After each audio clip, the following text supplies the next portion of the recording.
Thank you all very much for coming back. I'm Shihoko Goto with the Wilson Center's Asia program. And although we've had a very lively discussion this morning, I think this is the panel to focus on. Of course. I am, of course, a little bit biased, but I say that in all seriousness because trade and frustration with China's economic policies have been at the center of the ongoing tensions between the United States and China. And of course, we've already had this morning discussions about the geopolitical implications of trade and economic policy between the two countries. But let's dig a little bit deeper and also look at some of the most recent developments on the trade front. We've been able to reach a deal of sorts last week, which really has been a ceasefire of the rationing up of a tariff war. And nothing has been formally signed as of yet, but the United States is saying that this is phase one of 3 phases in a comprehensive agreement in reaching a trade agreement with China. China, however, is not sharing that language, but instead merely talking that this is progress. So I'm excited to be able to introduce an amazing panel of speakers who are very much in the trenches on this topic. From my left, your right, is Bob Davis of the Wall Street Journal. He's also been with the Wilson Center. Next to him is Meg Landsager, who is a public policy scholar here at the center and also the former U.S. Executive Director to the IMF. And then to her right is John Frisby of Hills and Company. So let me start with you, Bob. We've reached a deal last week, but you've already tweeted that essentially it's not a win-win, but China's come out ahead. How is that, and what are the ultimate U.S. objectives in competing with China on the economic front? Right. I mean, I think we haven't reached a deal. We've reached a preliminary agreement on having a deal. And what's the deal involved? The deals involve China buying more agricultural stuff, which before there was a trade deal, they bought a lot of agricultural, a lot of soybeans. And what does the U.S. get out of this? They get, presumably, if it works out, they get openings in the financial services market, a currency deal that they announced in February that they already had. So they get basically nothing. They get only things that China was going to do on its own.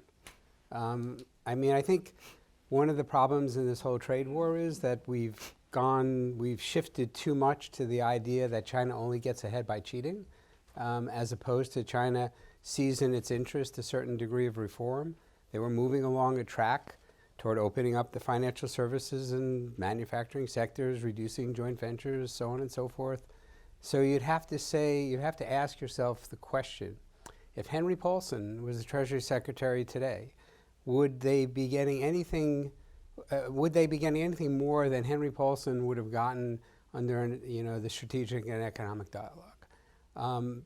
Now, if they go beyond that to the sort of goals that were sketched out in the Section 301 report of very, very fundamental changes in the Chinese economy, that would be a big deal. But at the moment, I mean, that's a really long way away. Right. So again, there is no agreement as of yet. We're actually not sure of what the preliminary understanding between the two sides is either. So with that, perhaps you could talk a little bit, John, about which sectors could potentially gain from a potential agreement. This is all very hypothetical, but we do know that from the agricultural perspective, it has suffered, American farmers have suffered a great deal over the last year or so as a result not only of the escalating tariffs, but also lost opportunities because the United States has withdrawn from the TPP. Does this actually become a way forward for American farmers? And what are some of the other sectors that could potentially win? Sure. I guess I'd say one thing about TPP, we were actually never in it, so we didn't quite withdraw from it. But I think for American companies, nothing changed last week for them at this point. If you're in an American company looking at the U.S.-China trade tensions, looking at the China market, you still have the same amount of uncertainty today that you probably had last week. Yes, it's nice to have some more positive signaling to perhaps arrest the downward slide we were on. But I wouldn't say anything has changed from a company's perspective that would lead them to do something different this week versus last week. The impact of the trade war so far on companies is mixed. For some companies, they've definitely seen cost increases due to tariffs. And for some of our manufacturers, that's been on the order of several $100 million, for example. For others that are selling in China, they've seen lost sales, and agriculture is an example of that.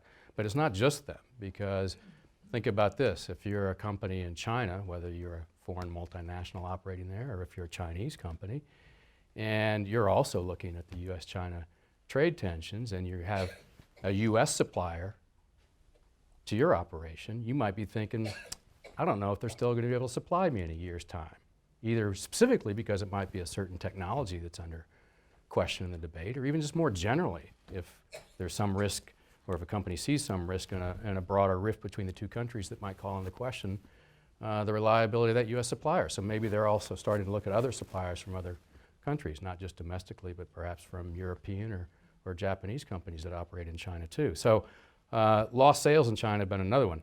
I think agriculture in particular has been whipsawed because it's on again, off again. This year, agriculture exports to China varies by type of product, but 40 to 50% declines versus before, so that's pretty serious.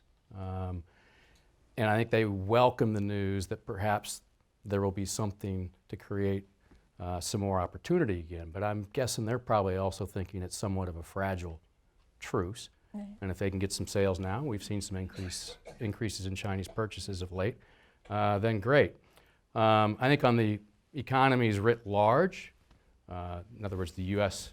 economy, the Chinese economy on a macro level, maybe there hasn't been that much tangible impact at that level, like say individual sectors perhaps, or individual situations depending on your business.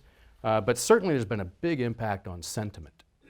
And I would say that's bigger probably than the tangible economic hit right now. And the word I use at the outset, the uncertainty. If you're uncertain, it's going to impact, do you go ahead with that investment right now? Do you go ahead with hiring people right now? And it's not just for an operation that a U.S. company might have in China, but even over here in some cases too. And it clearly has an impact on market sentiment as well. So there has been negative impact so far. I'm not sure it's all been arrested by what happened last week. Right. And which makes me think about the macroeconomy, and the IMF this week is having its annual conference to take a pulse of the world economy. Central bankers and finance ministers from all member countries of the IMF are here to assess the risks. And one of the biggest risks that they see is the global trading system. And the IMF's World Economic Outlook report has said that the world economic outlook is actually going to face considerable challenges as a direct result of U.S.-China trade tensions. Meg, given that the uncertainties persist, how resilient is the global economy to this? Are there ways to offset it? What is the outlook for the Chinese and U.S. economies respectively as a result? Well, that's a really good question, Shihoko, and the big uncertainty that's driving a lot of this. The IMF has raised a lot of concerns. It's just released its 3 flagship reports the last couple of days. You mentioned the decline, the weaker outlook for global growth, and you see this across pretty much all countries. A few are doing a little bit better, but the IMF points to this ongoing trade dispute, trade war, affecting sentiment, increasing uncertainty, And as a result, as John was just saying, you're not seeing big investment decisions. You're seeing people holding back a little bit because they just don't know where's the market going to be, who's going to be my supplier, who's going to be my buyer. So you are seeing that impact. So the IMF is clearly worried about that. And the next point is that countries, to deal with this, whether it's supply chains radically changing, the overall sentiment worsening, they don't have a lot of policy space. If you look at all the different regions of the world in terms of what they can do to offset that, you see monetary policy across the board has already done a lot since the global financial crisis, and they haven't really been able to normalize, to use that term you don't really hear that much anymore. And the new normal may be these persistently low interest rates, which of course create some of their own problems. Think pension funds, insurance companies that want to have very safe investments. So overall, there's a lot of different kind of bubbles that might emerge and might be difficult to deal with. And that, I think, is something that policymakers in many countries are really not focused on. How do you have all those tools in place? Because it really is a constellation of tools you need. The other thing they highlighted extensively, both IMF, World Bank, is, for instance, climate change. What do you do about that? Countries are not prepared for it. There are going to be huge expenses. And so you're seeing, in terms of that one specific area, a lack of preparedness, but also just in terms of having deep enough tools, fiscal policy, monetary policy, that have been stretched in many countries already. Let's talk about policy coordination. One issue that may be raised in phase 2, phase 3 of this bilateral trade agreement is foreign exchange, currency manipulation. To what extent is coordination amongst the G7 or the industrialized countries possible in if China is to be labeled as a currency manipulator or such? To what extent is there a possibility of countries coming together on that? Well, the U.S. called China a currency manipulator this summer in August. I didn't hear anyone else do that. No other countries followed the U.S. in doing that. The IMF had just put out its annual assessment of the Chinese economy and its global take on exchange rate around the world, and basically China was more or less, not totally where it should be, but not a problem. China's current account has come down dramatically the past few years.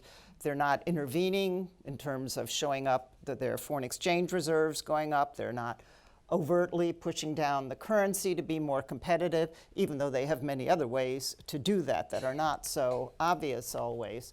So the U.S. Treasury, the Trump administration, is a little bit alone in this. The IMF is not going to pick this up because the rest of the membership is not there, certainly not the G7, because none of them have the same concern, and they're all looking to preserve their trade with China. And you won't see the emerging market developing countries take on China also, because basically when they look at what China's been doing, they've been trying to change their behavior to become a little bit more maybe, let's say, mainstream in terms of how other countries manage their currencies. They're not there yet, but they pledged to keep getting there, trying to get there. It's a G20 commitment. So I don't see that there'll be a unified effort around currency. And frankly, I don't get the sense from what I hear, whether at the fund or elsewhere, that there's a big push to try and get the IMF to do anything extra on currency. Right. Okay. The bigger picture, of course, though, is for the United States as well as other countries, is to change some of China's economic policies and unfair trade practices. But although there is a consensus within the United States that China has been playing unfairly, there is a divide within Washington amongst policymakers, amongst the key players in this, about how exactly to do it. And I'm thinking especially about Lighthizer taking one stance, and people like Peter Navarro taking a much more scorched earth approach to dealing with China. So Bob, looking at that, what is there a division, continuing division within Washington about how to approach the China challenge, and how can we reach a consensus as to what Washington wants from Beijing? Well, yes. Yes, that's all we write about is the divisions. They change over time. Can I just say one thing? I'll answer that question, just one thing about the currency. When the U.S. labeled China currency manipulator, it was not a real assessment. They had given China a pass a couple of months before that. It was all part of the president being angry at China not buying agriculture purchases, which he thought they promised to do in Osaka, in which the Chinese said they didn't. They were just looking for one way to retaliate after another. It was bogus. And we'll see. They're due to come out with a report anytime soon. Yeah, this week. I bet you they'll be back to, or they're probably holding it off to see, as leverage for whether there's a phase one deal. And also, if I might add, I mean, what does currency manipulation even mean at this point? There's tariffs on so many items, and they're threatening tariffs on so much others. It's meaningless. So anyway, but on the divisions, yes, of course, it's hugely divided. The way I think about it is that there are people in this administration who think of China as an existential threat, as the biggest threat since fascism. And there are people in this administration who think that China's a problem. There are practices that they do that are wrong, that hurt American companies, and that we need to address them. But we're in the context of a global economy that we need to keep purring. And Trump's not either of them. He's not a person who thinks that it's an existential threat, and he's not a person who thinks first and foremost of the global economy. And that's why you see it shift back and forth and back and forth and back and forth, because sometimes he sort of leans toward one, and sometimes he sort of leads towards the other. Now, I mean, on the one pole, I don't think personally there's any deal the U.S. could ever get that would satisfy Peter Navarro, because he would just think they would cheat no matter what the Chinese said. Lighthouser's not as far as that. And then there are people in their security who have a very, trade's very secondary to them, but again have this sort of, it's the second coming of the rise of fascism. And then there are people like Secretary Mnuchin who's taken the role that it's a problem, but it's a problem that needs to be put in perspective. And again, as I say, I don't think the president neatly fits into either of them, and that's why you see the fluctuations. So for businesses doing business in China at the moment, this is a very, very challenging time, to say the least, given the uncertainties. On the other hand, China has had a very steady hand, oftentimes, in guiding its industrial policy. Is there something, instead of the United States simply clamoring for a change in the systemic approach that China has, rather for American companies to learn something from China? Is there opportunity for us to actually kind of play China's own game and actually win on this? Or is this something that's totally not feasible? You mean for the U.S. to have an industrial policy? Well, not an industrial policy per se, but are there measures that the government can actually have that would encourage some kind of tax or protectionist measure that would make them more competitive? I guess I would put it this way. So the American business community for several years now has had declining optimism about prospects in the future in China, primarily around the lack of a level playing field, which is a pretty broad and vague term, and being able to compete fairly. It was less of an issue maybe 20 years ago, when China was a much smaller economy and companies were dealing with those issues inside China. But it became more of a concern as the Chinese economy expanded and as China started to move out and go global.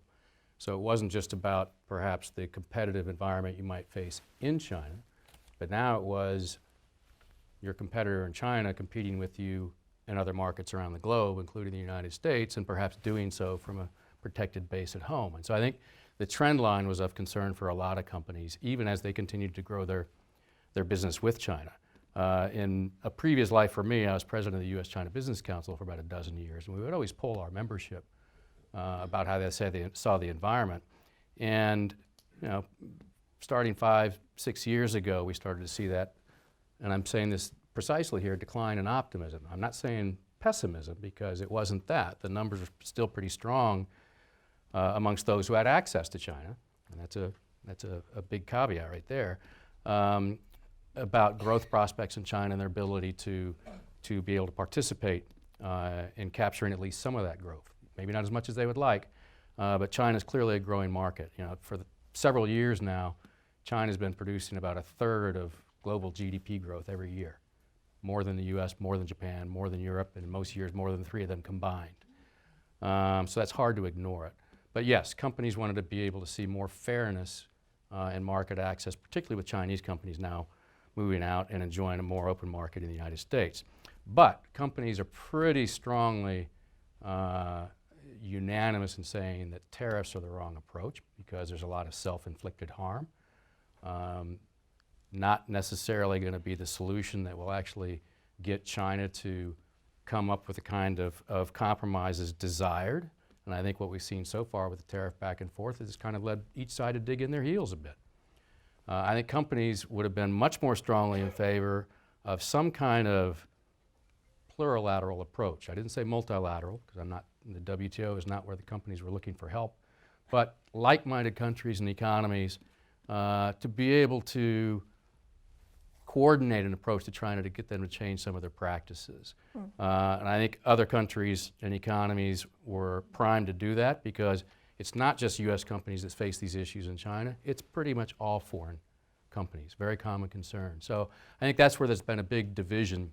It's not about what the nature of the problem is. Bob had mentioned the 301 case that USTR had brought, and that's really around protection of intellectual property, an end to forced technology transfer, greater market access, and so on. Those are the right issues by and large. Whether they've characterized them correctly or put them at the right size them, if you will, I think is also subject to disagreement. But the notion that, yes, those are the right issues to be addressed, but probably there would be disagreement that the approach the administration has taken is the right way to get to a solution. If I could follow up on the tech transfer issue, American companies have lost heavily on this.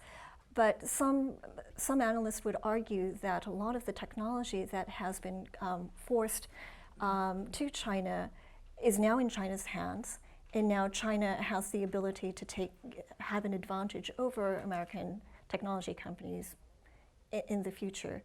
Is that a concern that you might have? The tech transfer issue is very acute for companies that face it, the forced technology transfer issue. And I want to make sure I'm saying that in the right way there, the forced technology transfer issue. There is a lot of technology transfer that goes on. If a company is going to enter into an agreement in China, a joint venture in particular, and you've got a Chinese company as your negotiating partner, there's going to be a desire by each partner to try to get what they want out of the deal. And lots of times the U.S. company might be looking at that Chinese partner because they provide some market access that they wouldn't otherwise have, or some other capabilities, increasingly so these days, where Chinese companies have gotten much better than a couple of decades ago. And the Chinese company is probably looking to that U.S. company for a few things too. It might be capital, although in today's China that's probably less of a concern. But typically it's going to be around technology or product capabilities or brand even, you name it. So there's going to be tech transfer in most of these deals, but most of it voluntary, right? You're going to get something out of that deal to compensate you for that technology transfer. And of course it can't be technologies that are under export control either by the United States as well. So we have export control rules that are designed to prevent the transfer of technologies that are deemed to be a national security interest. But the bigger question is, when is it forced? And that is, when does the Chinese government or a Chinese company, knowing it has the government behind it, say, you're not going to get market access, you're not going to get a license to do anything here unless you transfer this technology that you don't want to. And that certainly happens in certain sectors. Cloud computing is a great example. In order to enter the cloud computing market in China, foreign companies are going to have to give up technology. They're also going to have to give up being the face to the customer. And that's just too much for them to have to do. But on the other hand, you've got this significant market. Can you really carve that out of the global market and still remain competitive elsewhere or not? And that's why it's such a critical question for those companies that are in that situation where they have to transfer technology they wouldn't otherwise want to get market access. One solution to this, to come back to your question, is getting rid of those joint venture requirements. Because 3/4 of American investment in China today, and it's been this way for, 15 years at least, is into actually an entity that the U.S. company is going to own 100% of. 25% of U.S. investment has to go into a joint venture, or does go into a joint venture. Some of those by design, but some of those because foreign companies have to joint venture. Those are where the real issues are, and that's where the leverage comes from the Chinese government. Chinese government can also leverage transfers, perhaps when it's 100% U.S.-owned entity, saying you're not going to get a license to set up this entity unless you share some technology with some type of entity. But usually it's in those joint venture requirements. And so the business community has been very specific with this administration as well as prior ones that we need to get rid of those joint venture requirements as one means to end technology transfer where it is not voluntary.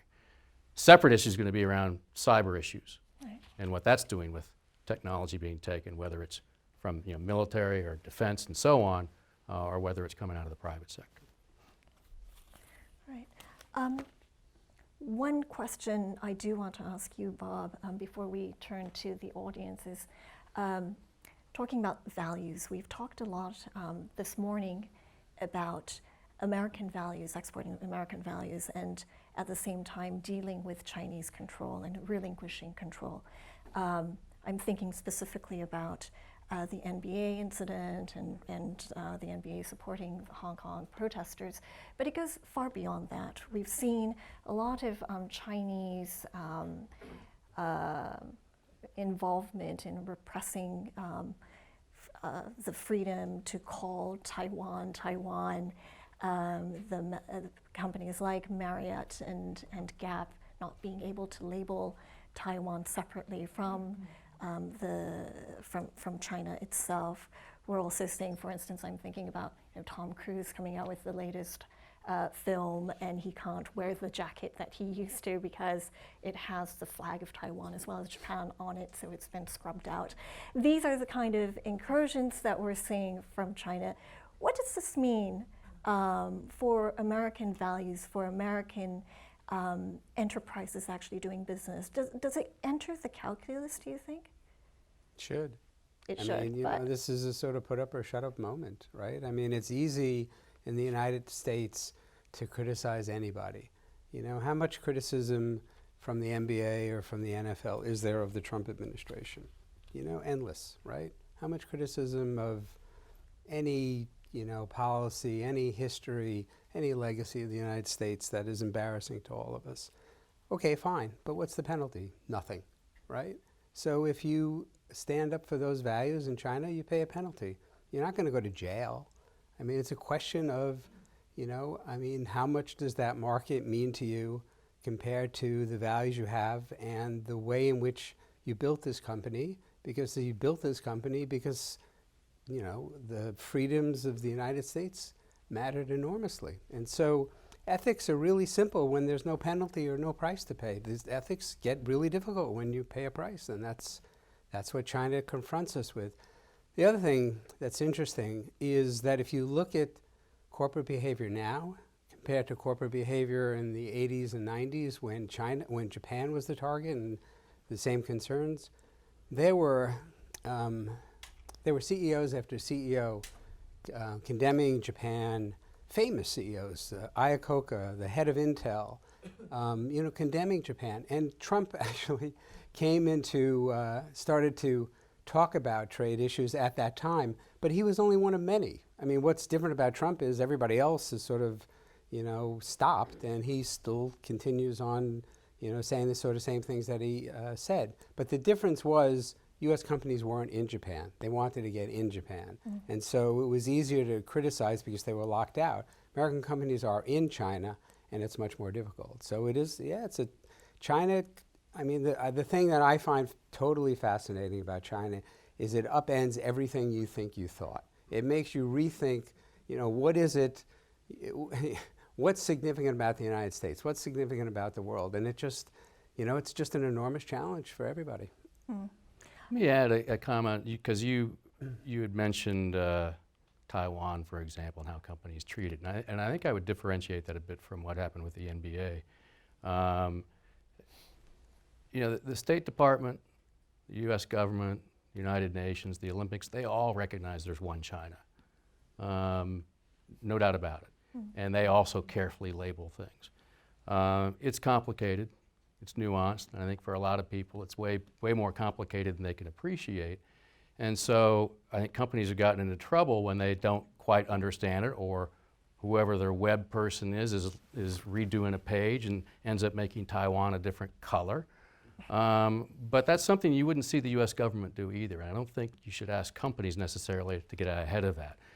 But it is complicated, and that's why these issues keep coming up. And one of the things that I always advise companies is make sure you're looking at your website, make sure you're looking at how you're labeling things and not implying somehow that Taiwan is an independent country, because it isn't.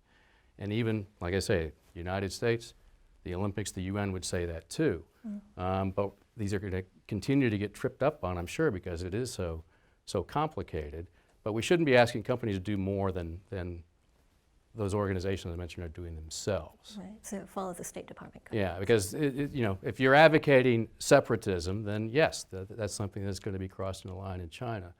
And that's where I think that issue was really focused on. And I think that's a little bit different to a certain extent than what happened with the NBA. The Chinese government was trying to make it about supposedly advocating separatism for Hong Kong. That's not what was going on. That's not what was tweeted by Daryl Morey. And I think in the end that the NBA commissioner got it right. It took maybe a news cycle, but we said, this is not something we endorse, but we certainly support his right for free speech. Okay, great. Well, thank you. That gives us a lot of food for thought. If you have any questions, there are microphones that are roaming. If you could please raise your hand. Yes, I see a brave soul, Kent.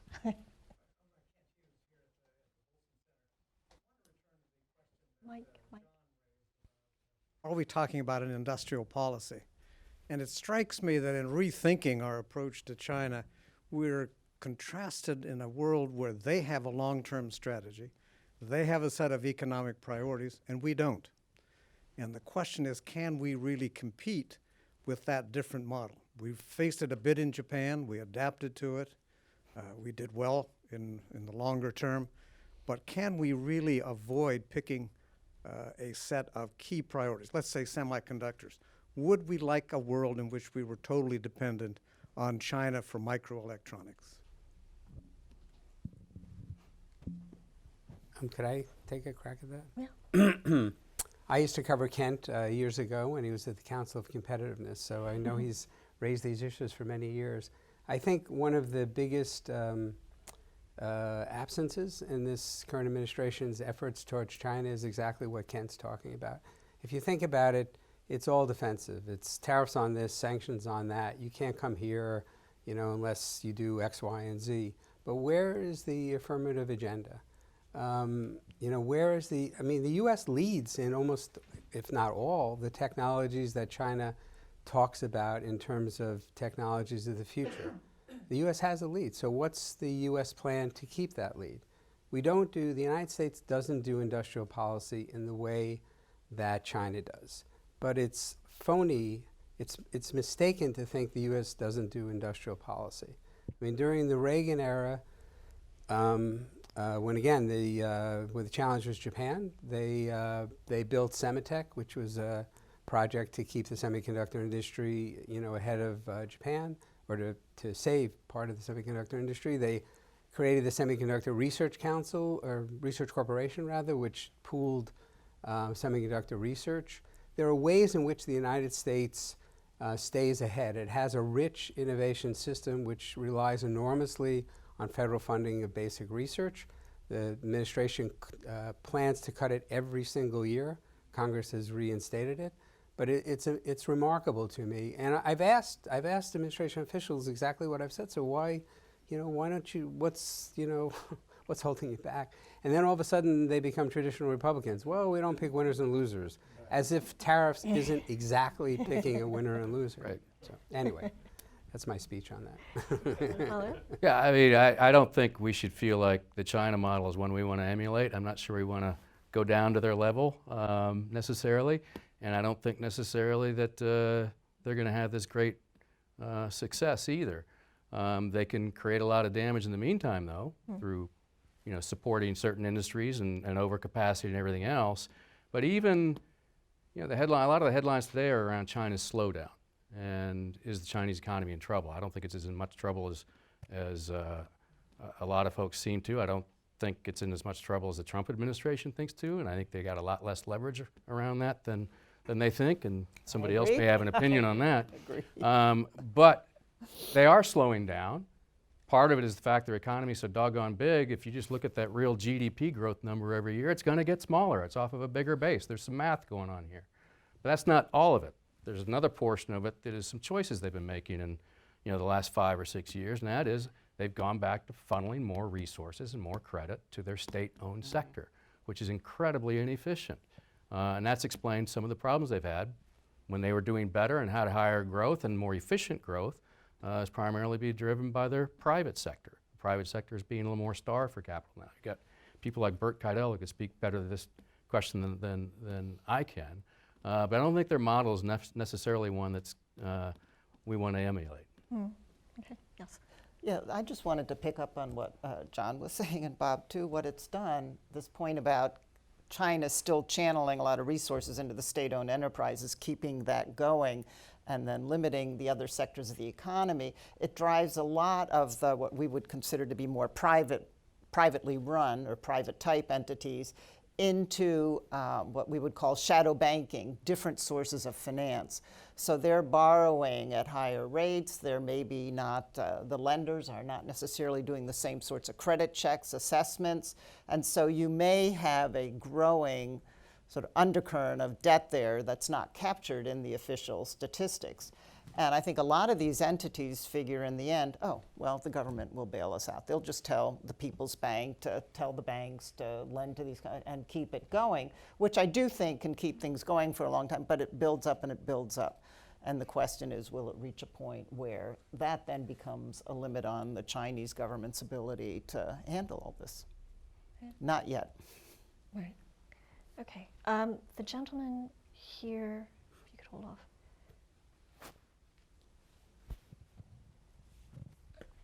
Thank you all for a great discussion. My name's Michael Waller. I'm a member of the Wilson Center National Cabinet.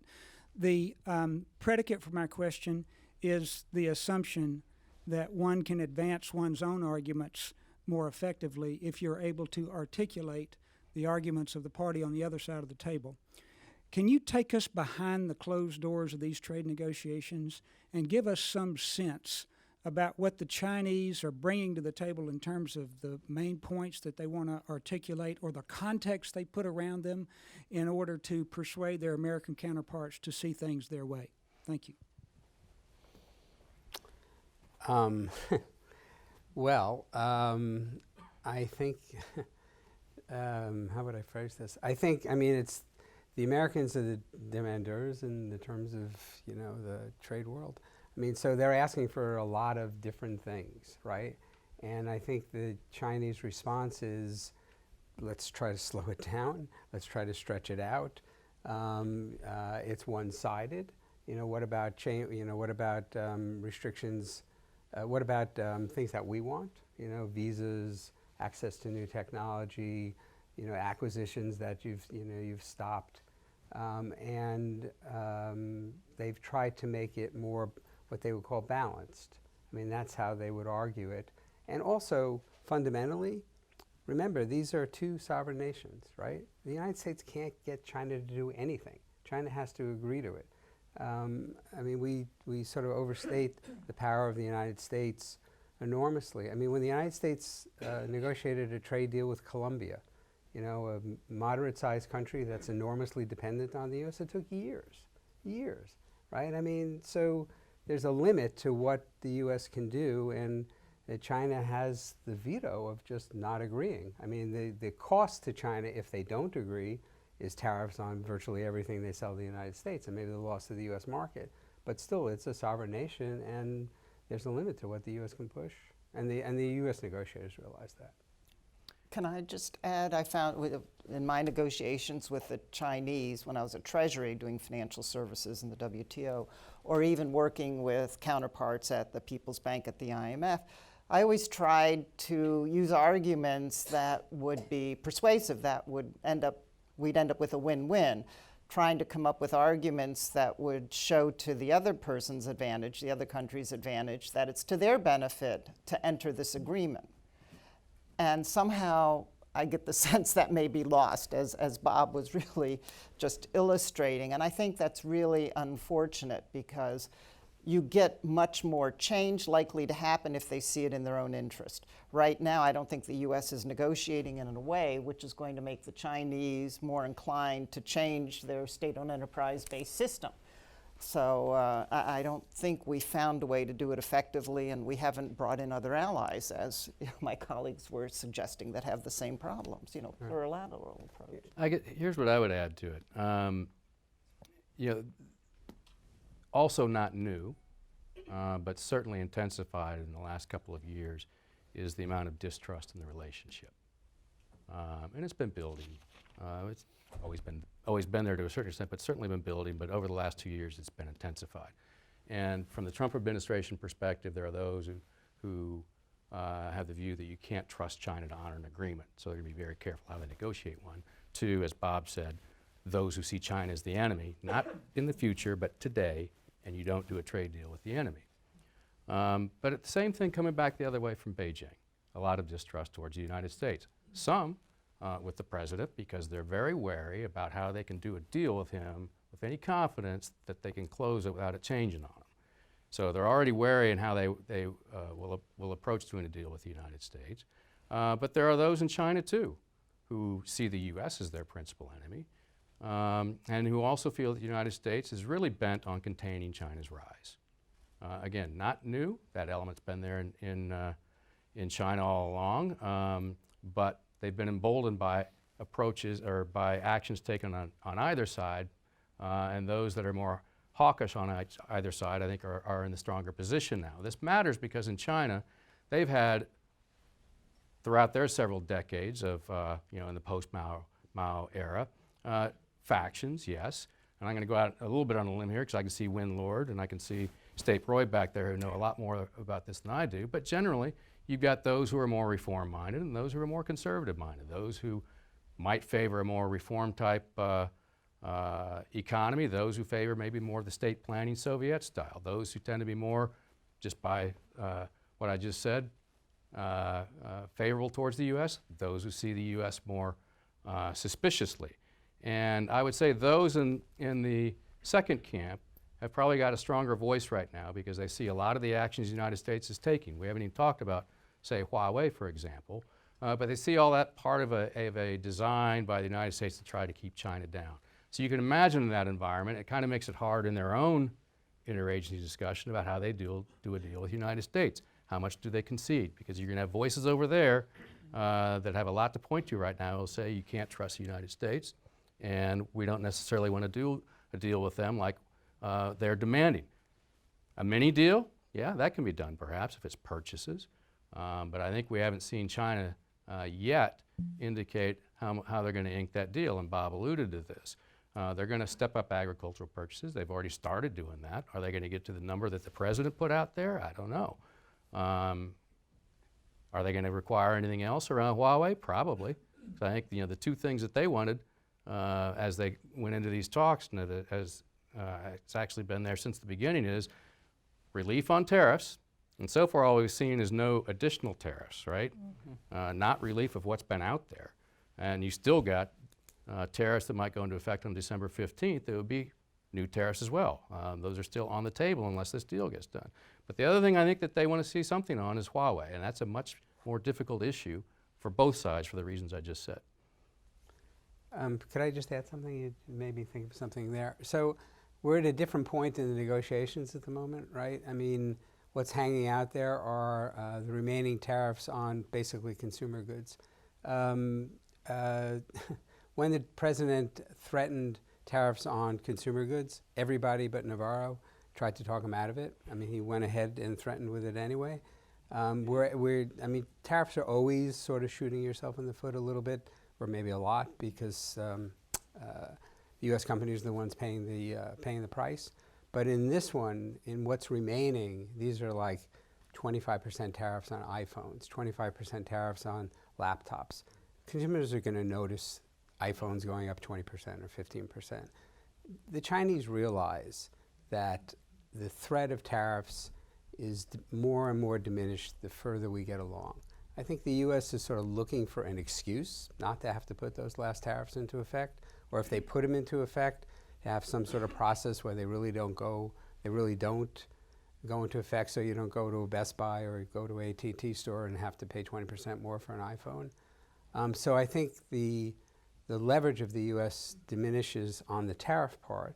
And on Huawei, I mean, it reminded me, we're very close to a decision on Huawei about what sort of licenses, if any, will be permitted. And I mean, the expectation largely is that non-national security related items will be allowed to be shipped to, provided to Huawei. Now, of course, what does national security mean? I mean, that's a very difficult decision. So and it goes right into that debate you're talking about within the administration. Yep. Those who would say everything, and those Yep. who would say Exactly. maybe cell phones are okay, but not 5G, base stations. No, definitely. And also, it's so technical that if you're not, I mean, for the sort of average person, I mean, to understand this widget versus that widget, good luck. All right. The lady here in the white shirt. Thank you. This is Li Hongwang from IBM. So I'd like to hear the opinion from the panelists with the U.S. administration ratcheting up the measures to impose the stricter control on the technology export to China. So going forward, are we going to see a dualistic system of technology in which there will be two separate sets of infrastructure and the standards in technology between China and the U.S., or this decoupling will be limited within a boundary because the globalization of supply chain is so deep that it's just not realistic to really decouple? Thank you. I think that it's not inevitable that the U.S. and China are going to spiral down and end up in a Cold War. That's certainly a plausible scenario. But I think there's other scenarios that suggest that that doesn't necessarily have to be the outcome.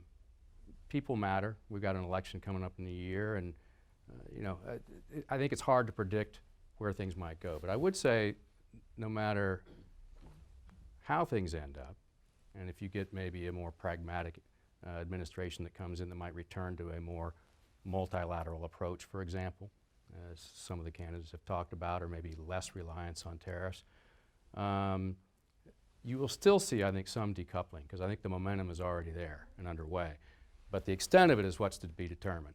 So yes, U.S. export controls towards China are going to be tightened up.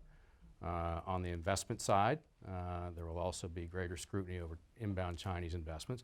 But the operative question is, to what extent is national security going to be defined? Is it going to be broadly, or is it going to be more narrowly defined on legitimate security risks? Business community would clearly want to see it defined, on legitimate security risks as narrowly as possible, but recognizes that there needs to be a change from the current rules today because technologies change, and maybe there needs to be a rethink, but not have it be so broad-based that selling a pencil to Huawei is defined as being a security risk. So I think there will be some, but the extent of it is still to be determined. There's also a momentum for decoupling, though, on the Chinese side, too. They have certainly seen it made clear to themselves their vulnerability to relying on the United States for certain technologies. When you put Huawei on the entities list, and then you see how much they rely on U.S. supply, even though there's maybe some workarounds, yeah, that tells them that they've got vulnerabilities they need to address. This is kind of the sad irony of the approach here. The business community has been concerned about China's indigenous innovation drive for a decade and how it's designed to in essence, be a protectionist policy that might keep American companies out of the market there. China's Made in China 2025 program is in essence indigenous innovation with a different name. And it's the centerpiece of the trade representative, Robert Lighthizer 301 case as well, is really focused on things like Made in China 2025. But at the same time, the other actions being taken by other parts of the administration are leading the Chinese to conclude they need to double down on indigenous innovation because of those vulnerabilities. So I think there's momentum for some decoupling on both sides. It's going to continue on. But I think there could be limits on it that might not make it as extreme as some might want on each side.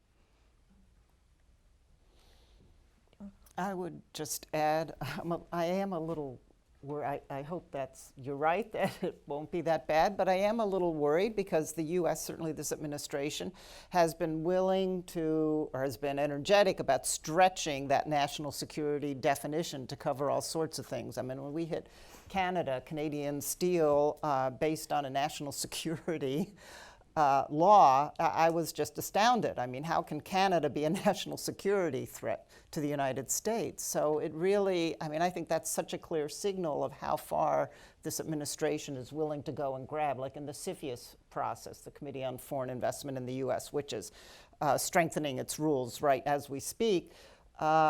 Will that then be an opportunity, or will we start seeing this kind of thing where it gets to be, instead of a technical discussion among those who really understand it in the different agencies, a much more political discussion because they've broadened the aspects of foreign investment that they're looking at under the law, the amended law. So I am a little worried. I'm not maybe... It's fine to be worried. Yeah, I'm worried. So I'll stop there. Right, and also just to add to that national security issue, other countries are actually taking a leaf out of America's playbook and using that for justifying their own trade barriers as well. So I know there are some other questions, but I'm afraid that we are running out of time. So hopefully our panelists will be able to take your questions offline, so to speak. But in the meantime, if you could please help me in thanking our panelists today.